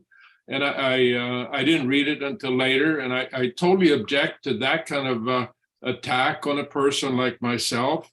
I'm 81 years old. I'm born in Europe, and I frequently go there and I relate to them. And we often use names like that. We and you do here too. You know, if you're named Parkinson, doesn't mean you have the disease. My mom suffered from the English illness, which was in the early 200s, and the Spanish and the swine flu and on and on. And that people would jump on me like big time because I called it from what I'm know, and I know it has several names, but I found that. And I'm not going to go into naming names of people, but it was really offensive to me how people objected to it in such a way to call me racist. I'm 81 years old, and I've been in 2 armies, and I've been all over, and I've been an executive in a large corporation, and I've been teaching much of this stuff. And to be called a racist was very offensive to me. So anyway, but it makes you scared to want to talk about anything if somebody's going to have an opinion about the words you use or how you use it, with no intent of hurting anyone. I find that to be. So anyway, I got that off my chest, so I'll put that note away. We'll talk about that. And Bruce was supposed to talk to me. He never did, but he didn't need to, because I could read the letters that people wrote on the chat line. And if that's being published, I sort of object to that. I think that should be cleared up. And Virginia, you might want to tune down your amount of notes. Sideline. Anyway, I'm a CPO member. I'm very, very involved in the CPO, and I can tell you because I'm running out of time here, but our meeting in January, which I couldn't attend because of other commitments with that, my problems, was that we had 40 people attending the meeting in January. And, there was the reason I spoke about that illness or the virus was really wanting to achieve what I set out to do. And that was be able to get our very remote members to attend a meeting in person. And to get 40 people at that meeting in January in Oregon was an achievement, I'll tell you. because none of them came on a bicycle. And there were no buses going to where we met, which at the Kenton Grange off of Schultz Fair Road and Tile Flat, if you know where that is. Yep. So it was a very successful meeting. And we had another one just a few days ago, not so much because the item was about the death of ash trees that is going to hurt the city or the county severely. Is along any river, there are ash trees. They like to be along rivers. Like if you go from Hillsborough down on, was it 217, 219? I can never keep that straight. But most of those trees are going to die. And there's nothing you can do about it because it's a emerald ash borer impact. And it is now in Oregon and it's in full swing. And our next meeting is going to be next month. So anyway, that's it from CPO 10 because I'm going to have to sign off here pretty quick. Well, thank you. And I want to acknowledge that happened to you, and I'm sorry that happened to you in that way. I think that as we look to keep each other in line, I guess you could say, we really need to use generosity and compassionate understanding and a lack of attack mentality. So I'm sorry that happened to you. I'll accept that. And also, Bruce, I really appreciate you stepping up and trying to keep this thing alive. I mean, I'm really basic on this meeting because me and Andy Hogan, who I helped, I've been the leader of CPO 10 for at least twice for long periods of time. I've been involved in it for more than 15 years. That I really appreciate you trying to save this program. And I think that if we're not able to, and I like the idea of trying to revive this and bring it into more of a, I'm here really to get ideas to bring back. And Andy and I talked about that. And I told him, I haven't attended many of the meetings because I've not been able to. And I will take a new run at it. And he wanted me to be more involved with it. So anyway, that's it. And I thank all of you for being considerate. Before you run away, Lars, before you run away, Go ahead, please, Fran. can I just real quickly? I don't know if we're going to have time to talk about it. I was going to be on the agenda about the urban tree canopy and emerald ash borer program. So Tree Keepers is engaged with ODF. So Yep. I'll contact you offline, but if we have to cut the meeting short, we'll include my notes in my presentation in the minutes. Okay, and you can get in touch with me. But we are working with the Oregon Department of Forestry and mapping stuff. Okay, great. So we can help. Okay. Okay. Thank you all. I love you all. Okay. Thank you. Paul, what do you got?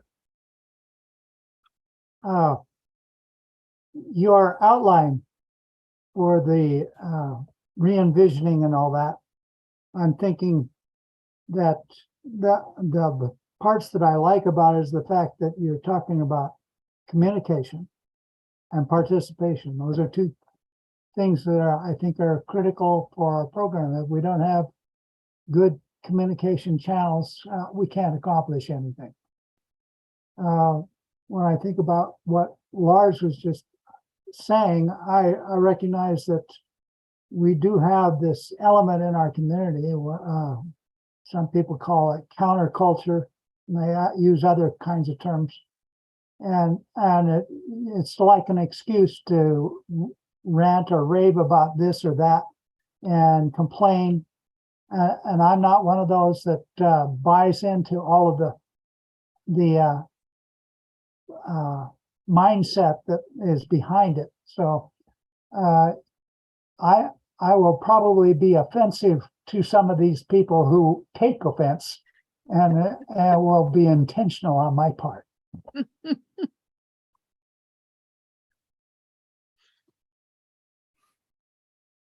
Oh, how offensive of you.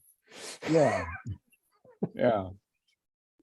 So I offend greatly, and I hope you all understand. I mean it with the generosity that I can only appeal to your sense of humor. Gretchen. Could I do CPO 4K? I'm failing myself, I started at 7 a.m. this morning and I'm tired and I have Sure. a 7 a.m. tomorrow morning. Sure. We'll sort of- CPO 4K, we've been kind of operating on a shoestring. One of our, we've got a couple people with advanced stage cancer and on our steering committee.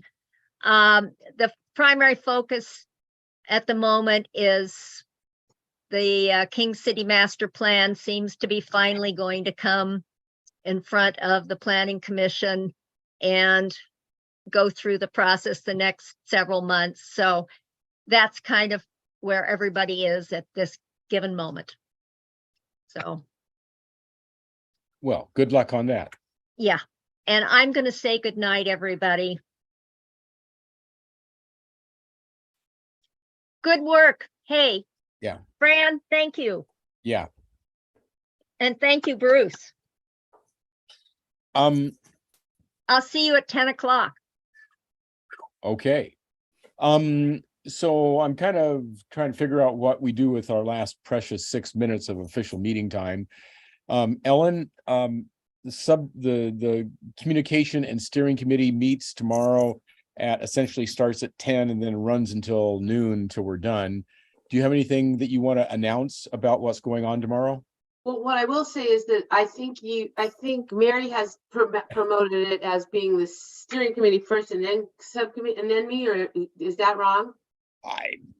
Whatever. So one of us is starting at 10, the other Whatever. one's starting at 10:30. That's the way it's going to go. I did publish the minutes earlier this evening, and tomorrow's conversation is going to be further advocating on that and sort of getting an update from you on all the crazy communicating you've been doing lately, which is just totally awesome on our behalf.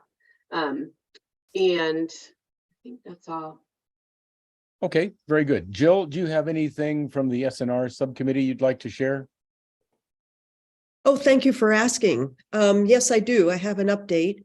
Last Tuesday, which was a week ago, my attorney and I, and also Jim Long was there. We had a hearing with LCDC, and it lasted for an hour and 15 minutes. And my attorney spent his time going through what was going on. And then Washington County's attorney had his say, and they were just repeating the stuff that they had been defending their actions. The multiple times we've been at LUBA challenging, and we always prevailed at LUBA multiple times. They keep saying, well, it's the needed housing statute that overrides state law goal 5, and it does not. But that was the same defense that they used again. And so it was recorded. We had one officer there, and we have 30 days to hear the judgment.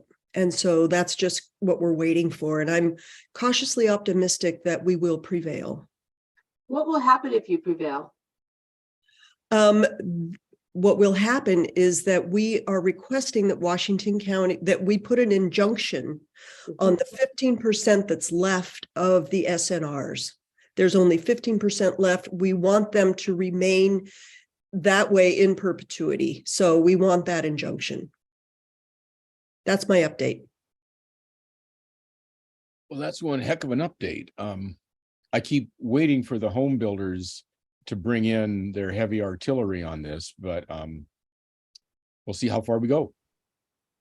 Developers have no artillery. Developers have They just have lawyers that say the same stuff Well, over you know, and over and over again. I think a lawyer's mouth is artillery in my book. Fran. I just want to make a comment. I don't know if you know, but what Michelle or LUT is talking about now, remember the 869 rewrite, that project? They're now calling it limited goal 5 program update. And I don't know whether they mean it's a limited update or if they've now narrowed down what that project is, but that's all the more reason of this thing. This injunction needs to happen because they're not really doing much of anything. So develop. Well, there's quite a storm forming between the emergency housing declaration and significant natural resources. Stay tuned. Yeah. Stan. The only thing they can do is go up, like they do in every other Yeah. developed city of any sort. Instead of going out or cramming everything in ridiculous areas, they have to go up. And I've lived in too many cities that really is the only thing that they actually can do, and stop criminalizing the land that should be left alone. And it's so little here. I'm just amazed that it's still 15%. That's amazing to me. Yeah. Goal 5 was done very late after prescriptive planning was gutted by the Nolan and Dolan Supreme Court cases. Fran. No.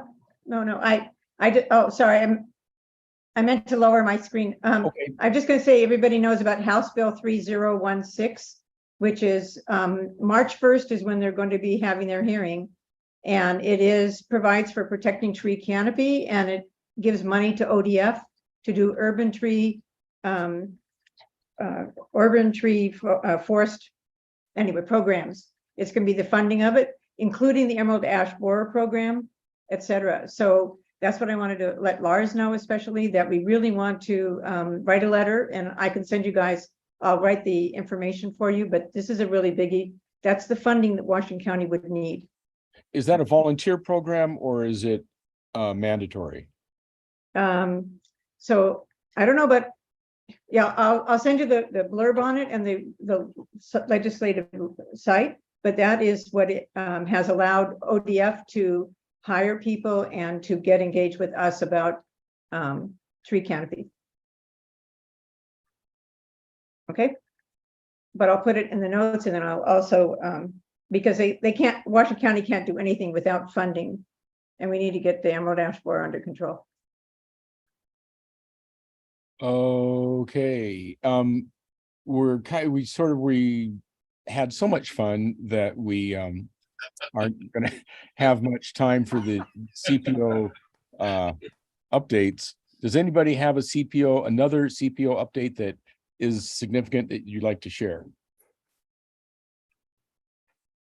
Well, I'm surprised that you're all tongue-tied. I'm actually delighted. I would entertain is there anything in the chat we need to deal with? Bruce, this is Christina. I just put in the chat, I want to remind folks that this Thursday, there is a town hall meeting. Yeah. That the Board of County Commissioners is hosting. And so we're just looking for folks to participate, and wanted you all to know that that's happening this Thursday, February 23rd from 6 to 7:30 p.m. It's a hybrid, and it's going to focus on budget development process and financial challenges that the county is facing. And then also CPO 12F will be holding elections at tomorrow's meeting, and that will be at 6 p.m. to 7. And that's also a virtual meeting. Can we all vote? Since there are no boundaries to CPO 12F, I was going to say. everybody is CPO 12F. Virginia, what do you got? I was just going to mention that CPO1 put out a survey about whether we wanted to return to in-person meetings or go hybrid or whatever. And the results have been interesting, mixed, I would say. Very few people said that they stopped going because we went virtual. Some people said they'd prefer to go back to in-person meetings, but a lot of people said that they wouldn't want to, and that they've attended more meetings since it's been virtual. So there wasn't a huge conclusive conclusion, but I'd be glad to share the survey contents if any other CPOs wanted to do such a thing. It's real easy to create one with Google Forms, and it was pretty simple and quick to fill out. And I think we've gotten up to close to 30 responses, which is not so bad. In the course of this this, I was looking into the hybrid meeting kits that OAICE created, and found that the names of the CPO leaders have not been given to the library system yet. And so I kind of dropped the ball on the CCI CPO leader membership form, excuse me, that identifies who's who.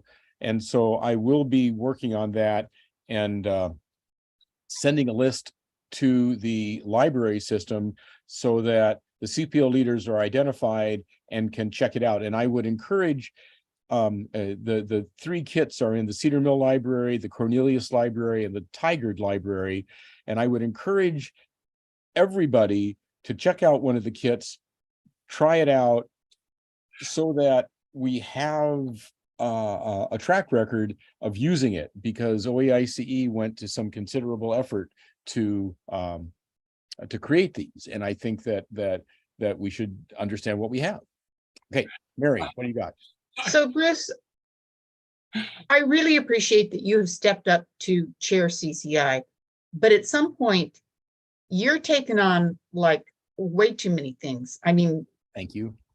I think we need to have somebody step forward to volunteer to take on responsibility for the leadership list. Are you stepping up, Mary? You know, I think one of the questions I have is, it becomes really obvious how much we relied on OSU to keep these things in order. And, you know, as we talk about re-envisioning, or we talk about, you know, the support we're going to get from county staff, as we just, you know, produced a new SLA, we need to figure out how CCI can function without the support we've had in the past. And I'd like to kick that to steering committee. Okay, I'm not opposed to that.